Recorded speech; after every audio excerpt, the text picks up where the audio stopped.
Gyandeep YouTube channel पर आप सबका स्वागत है। आज मैं आप सबको इस वीडियो में भक्ति काल की सगुण काव्य धारा कृष्ण भक्ति शाखा के बारे में बताऊंगी। इससे पहले मैंने प्रेमा सही शाखा, ज्ञाना सही शाखा और राम भक्ति काव्य यानी रामा सही शाखा पर मैंने वीडियो बनाया है, तो आप डिस्क्रिप्शन में मैंने लिंक दे दिया है, वीडियो देख सकते हैं। तो इस वीडियो में मैं डिटेल में कृष्ण भक्ति शाखा के बारे में डिटेल में समझाऊंगी। मैं सारे पॉइंट लेकर आई हूँ जिससे कि एग्जाम में क्वेश्चन पूछे जाते हैं। तो आप वीडियो को लास्ट तक जरूर देखिए, क्योंकि आप जिस किसी भी एग्जाम की तैयारी कर रहे हैं, अपने हिंदी विषय का चयन किया है, तो आपके लिए वीडियो बहुत ही इंपॉर्टेंट होने वाला है। वीडियो पसंद आए तो वीडियो को लाइक शेयर सब्सक्राइब करना ना भूलें। तो चलिए देखते हैं क्या है भक्ति काल। भक्ति काल को दो भागों में विभाजित किया है, एक निरूढ़ काव्य धारा और एक सगुण काव्य धारा। निरूढ़ काव्य धारा के अंतर्गत दो शाखाएं आती हैं, एक ज्ञानाश्रयी शाखा और एक प्रेमाश्रयी शाखा। और सगुण काव्य धारा के अंतर्गत भी दो धाराएं आती हैं, दो शाखाएं आती हैं, कृष्ण भक्ति शाखा और राम भक्ति शाखा। तो राम भक्ति शाखा के कवि जो हैं वो राम के उपासक हैं, और कृष्ण भक्ति शाखा के कवि जो हैं वो कृष्ण के उपासक है। तो हम इस वीडियो में किसके बारे में जानेंगे? कृष्ण भक्ति शाखा के बारे में। तो कृष्ण का सर्वप्रथम उल्लेख ऋग्वेद के 8वें मंडल में 85 सूक्त के रचयिता के रूप में मिलता है। संस्कृत साहित्य में सर्वप्रथम कृष्ण के अलौकिक कर्मों का वर्णन ईस्वी पूर्व प्रथम शताब्दी के कवि अश्वघोष के बुद्ध चरित में मिलता है। बुद्ध चरित की जो रचना अश्वघोष है, उसमें कृष्ण के अलौकिक कर्मों का वर्णन मिलता है, जो कि संस्कृत साहित्य में है। राधा का प्रथम वर्णन हाल की रचना कौन कौन सी है? गाथा सप्तशती और गाथा सप्तशती इनकी रचना है। किसकी? हाल की रचना है, जिसमें क्या है? राधा का वर्णन है, और जो प्रथम शताब्दी की रचना है। तो एक क्वेश्चन पूछा जाता है कि हाल की रचना क्या है? हाल की रचना है गाथा सप्तशती और गाथा सप्तशती। कृष्ण भक्त कवियों का आधार ग्रंथ क्या है? भागवत महापुराण जो है, ये कृष्ण भक्त के कवियों का क्या है? आधार ग्रंथ है। अब कृष्ण का परंपरा के प्रमुख संप्रदाय और आचार प्रवर्तक के बारे में जान लेते हैं। कौन कौन से? आचार्य संप्रदाय और दार्शनिक मत। तो आचार्य निम्बार्काचार्य जो है सनकादि संप्रदाय के हैं, और इनका दार्शनिक मत क्या है? द्वैतवाद है। वल्लभाचार्य जो है रुद्र संप्रदाय के हैं, इनका दार्शनिक मत क्या है? शुद्धतावाद। स्वामी हरिदास जो है सखी संप्रदाय के हैं।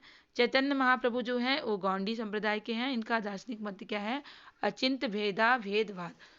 तो क्वेश्चन पूछा जाता है कि कौन से आचार्य किस संप्रदाय के हैं? वल्लभाचार्य किस संप्रदाय के हैं? निम्बार्काचार्य किस संप्रदाय के हैं? तो क्वेश्चन एग्जाम में ऐसे बनते हैं, तो इसे आप लोग नोट कर लीजिएगा। भागवत पुराण का रास शरद रास तथा गीत गोविंद का वसंत रास है। बंगाल के अंतिम शासक राजा लक्ष्मण सेन के सभा कवि जयदेव ने 12 सर्गों में कोमल कांत पदावली में गीत गोविंद की रचना की है। गीत गोविंद की रचना किसने की है? जयदेव ने की है। क्वेश्चन पूछा जाता है एग्जाम में, कितने सर्गों में की है? 12 सर्गों में की है। किस पदावली में की है? कोमल कांत पदावली में की है। और किसके सभा कवि थे? राजा लक्ष्मण सेन के सभा कवि है। तो एक क्वेश्चन एग्जाम में इससे बनता है। भागवत महापुराण में कुल कितने स्कंद हैं? 12 स्कंद है। ये भी क्वेश्चन पूछा जा चुका है एग्जाम में। सनकादि संप्रदाय या सनकादि संप्रदाय को ही निम्बार्क संप्रदाय कहा जाता है, तो उसके बारे में जानते हैं। भक्ति के निमित्त विष्णु के स्थान पर कृष्ण के सगुण रूप का सर्वप्रथम प्रतिपादन किसने किया था? निम्बार्काचार्य ने किया था, जो सनकादि संप्रदाय के क्या थे? आचार्य थे। निम्बार्काचार्य का मूल नाम क्या है? नियमानंद था। निम्बार्क का अर्थ है नीम पर सूर्य के दर्शन कराने वाला। निम्बार्क का अर्थ क्या है? नीम पर सूर्य के दर्शन कराने वाला। निम्बार्क को भगवान कृष्ण के सुदर्शन चक्र का क्या माना जाता है? अवतार माना जाता है। कृष्ण भगवान का जो सुदर्शन चक्र है उसी का अवतार माना जाता है। इनका नाम भी क्या था? सुदर्शन का नाम भी था। अब वल्लभ संप्रदाय के बारे में जान लेते हैं। वल्लभाचार्य जो है सिकंदर लोदी अब बाबर के क्या थे? समकालीन थे। इनके जीवन के बारे में जान लेते हैं। इनके जन्म इनका हुआ था 1478 ईस्वी में, मृत्यु 1530 ईस्वी में हुई थी। इनका जन्म स्थान जो है वो चंपारण है। इनकी पत्नी का नाम क्या है? मधुमंगल है। इनके दो पुत्र थे, कौन कौन? गोपीनाथ, विट्ठलनाथ। और विट्ठलनाथ ने ही क्या किया था? अष्टछाप की स्थापना की थी। कैसे? 4 वल्लभाचार्य के शिष्यों को मिलाकर और 4 अपने शिष्यों को मिलाकर 8 कवियों से उन्होंने अष्टछाप की स्थापना की। एक क्वेश्चन ये भी बनता है कि वल्लभाचार्य की भक्ति किस तरह की है? तो पुष्टमार्गी भक्ति है, इंपॉर्टेंट है। वल्लभ संप्रदाय में कृष्ण पूर्णानंद स्वरूप पूर्ण पुरुषोत्तम परम ब्रह्म है। गोस्वामी विट्ठल नाथ ने सन 1565 ईस्वी में 4 वल्लभाचार्य और 4 अपने शिष्यों को मिलाकर अष्टछाप की स्थापना की है। मोस्ट इंपॉर्टेंट है, क्वेश्चन पूछा जाता है कि वल्लभाचार्य ने अष्टछाप की स्थापना किसने की है, तो गोस्वामी विट्ठल नाथ ने की है, जो कि वल्लभाचार्य के पुत्र हैं।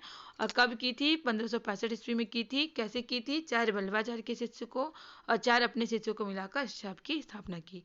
अब वल्लभाचार्य के कुल कितने शिष्य थे? 84 शिष्य थे। और विट्ठलनाथ के कुल कितने शिष्य थे? 252 शिष्य थे। तो अष्टछाप के कवि कौन कौन से हैं? इससे एग्जाम में क्वेश्चन बनते हैं, तो जान लेते हैं, क्योंकि क्वेश्चन दे पूछ लेता है कि इसमें से कौन अष्टछाप के कवि हैं।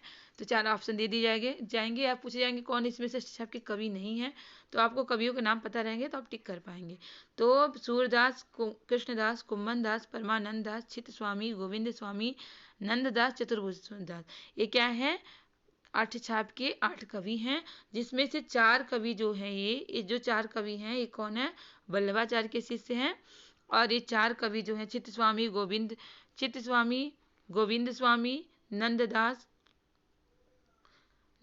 और चतुर्भुज दास, ये 4 जो कवि हैं, ये किसके शिष्य हैं? विट्ठलनाथ के शिष्य हैं। तो इन्हीं 8 कवियों को मिलाकर अष्टछाप की स्थापना की गई। कुम्भन दास जो कि अष्टछाप के कवि हैं, तो प्रथम अष्टछापी कवि हैं। ये जाति के क्या थे? क्षत्रिय थे। इनके बारे में हम लोग जानेंगे। इनका सन 1492 ईस्वी में वल्लभाचार्य से इन्होंने क्या की? दीक्षा ग्रहण की। मतलब इनके गुरु कौन थे? वल्लभाचार्य थे। कुम्भन दास के गुरु कौन थे? वल्लभाचार्य थे। कुम्भन दास का ये जो पंक्ति है, बहुत महत्वपूर्ण पंक्ति, एग्जाम में पूछा जाता है कि अकबर के निमंत्रण पर क्या किए? पैदल फतेहपुर सीकरी गए। तो उस पर अफसोस जताते हुए उन्होंने क्या कहा? संतन को कहा सिकरी सो का, आवत जात पनहिया टूटी बिछड़ गयो हरिनाम। तो इस पर इन्होंने अफसोस जताते हुए ये पंक्ति लिखी, जो कि महत्वपूर्ण पंक्ति है, एग्जाम में पूछी जाती है कि पंक्ति दे दिया जाता है, पूछा जाता है किसके द्वारा कही गई है, तो किसके द्वारा कही गई है? कुम्भन दास के द्वारा कही गई पंक्ति है। सूरदास के बारे में जानते हैं। सूरदास आचार्य हजारी प्रसाद द्विवेदी ने क्या कहा है सूरदास के बारे में? सूरदास ही ब्रजभाषा के प्रथम कवि हैं और लीला गान का महान समुद्र सूर सागर ही उनका प्रथम काव्य है। मतलब हजारी प्रसाद द्विवेदी की जो पंक्ति है, क्या है कि ये मानते हैं कि ब्रजभाषा के प्रथम कवि कौन है? सूरदास हैं। और इनकी जो रचना सूर सागर है, ये क्या है? प्रथम महाकाव्य, लीला गान का महान क्या है? प्रथम काव्य है।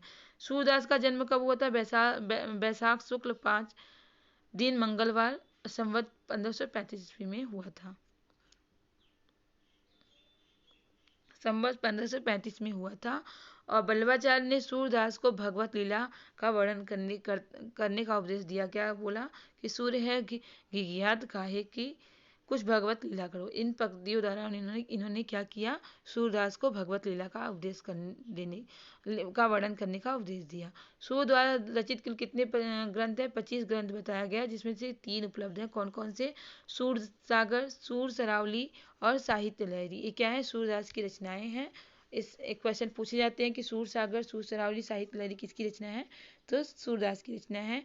सूरदास की रचनाओं का सर्वप्रथम संपादन कलकत्ता में सन 1841 ईस्वी में राग कलप्रदुम नाम से हुआ। सूर सागर में कुल कितने पद हैं? 4936। और कितने स्कंद हैं? 12 स्कंद हैं। सूरदास ने सूर सागर में 3 भ्रमर गीत की योजना की है। प्रथम भ्रमर गीत और 2 भ्रमर गीत, जो कि किस किस पद में है, कौन कौन सी पद संख्या पे है, यहाँ पे दिया गया है।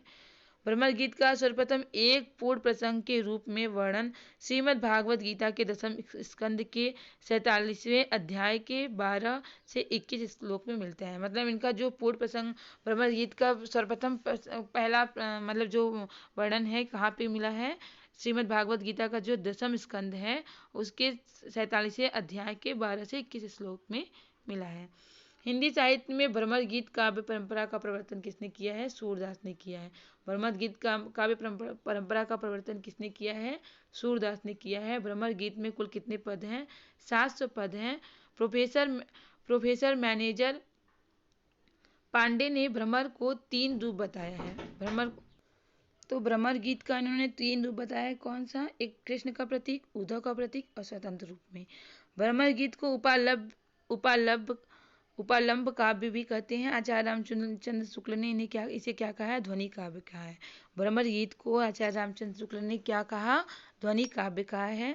सूर सरावली जो इनकी रचना है सूरदास की, उसमें कितने छंद हैं? 1107 छंद हैं। इसकी रचना संसार की होली का रूपक मानकर की गई है। साहित्य लहरी जो इनकी रचना है में अलंकार और नायिका भेदों के उदाहरण प्रस्तुत करने वाले 118 दृष्टिकूट पद हैं।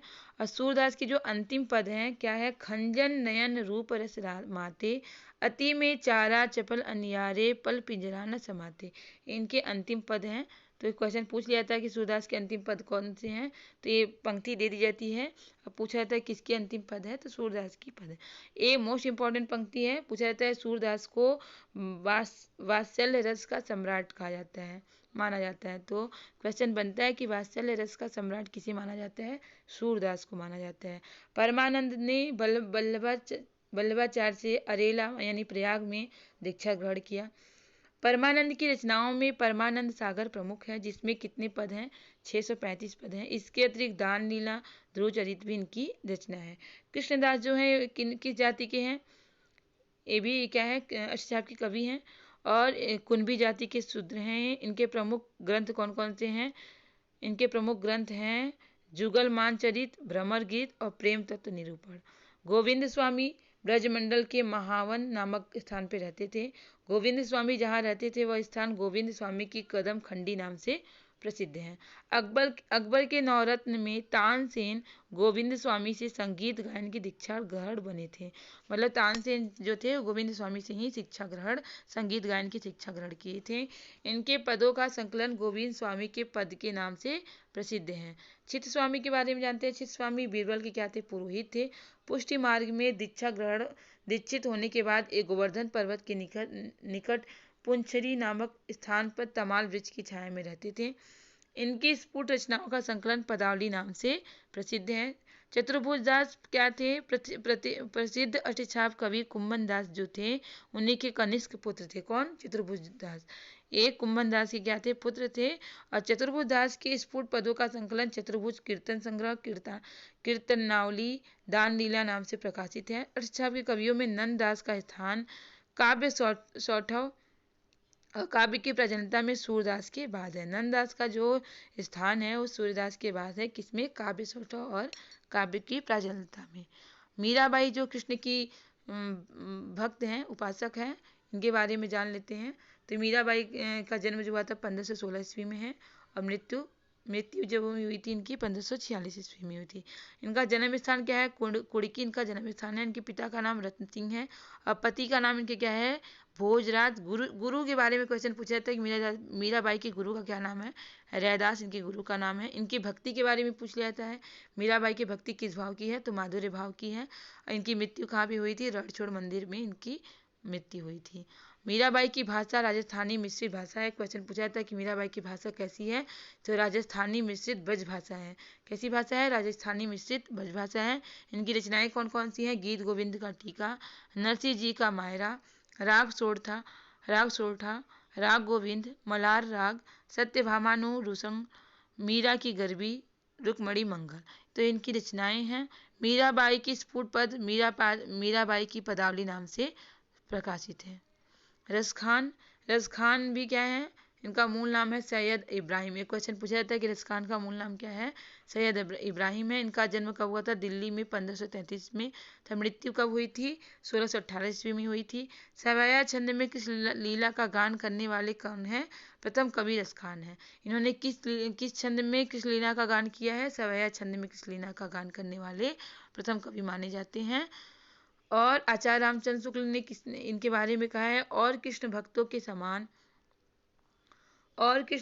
समान इन्होंने गीत काव्य का आश्रय न लेकर कवित्व सवयों में अपने सच्चे प्रेम की व्यंजना की है। मतलब इन्होंने गीत काव्य का आधार न लेकर, आश्रय न लेकर क्या किया है? कवित्व सवयों में अपने सच्चे प्रेम की व्यंजना की है। इनकी रचना कृतियाँ क्या क्या है? सुजान रसखान जिसमें 181 सवैया है, 17 कवित्व हैं, 12 दोहा है, 4 सोरठा है, कुल मिलाकर 214 छंद हैं। इनकी प्रेम वाटिका जो रचना है उसमें 53 दोहों की लघु काव्य कृति है। दान लीला जो है 11 छंदों का खंड काव्य है। अष्टयाम जो इनकी रचना है कृष्ण की दिनचर्या का वर्णन है। इसमें किसमें? अष्टयाम में। रहीम दास A.B. कृष्ण भक्ति काव्य के कवि हैं।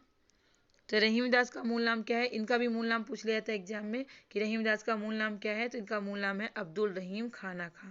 इनका मूल नाम क्या है? अब्दुल रहीम खाना खां। इनकी रचनाओं की खोज सर्वप्रथम भरतपुर के माया शंकर याज्ञिक ने किया था।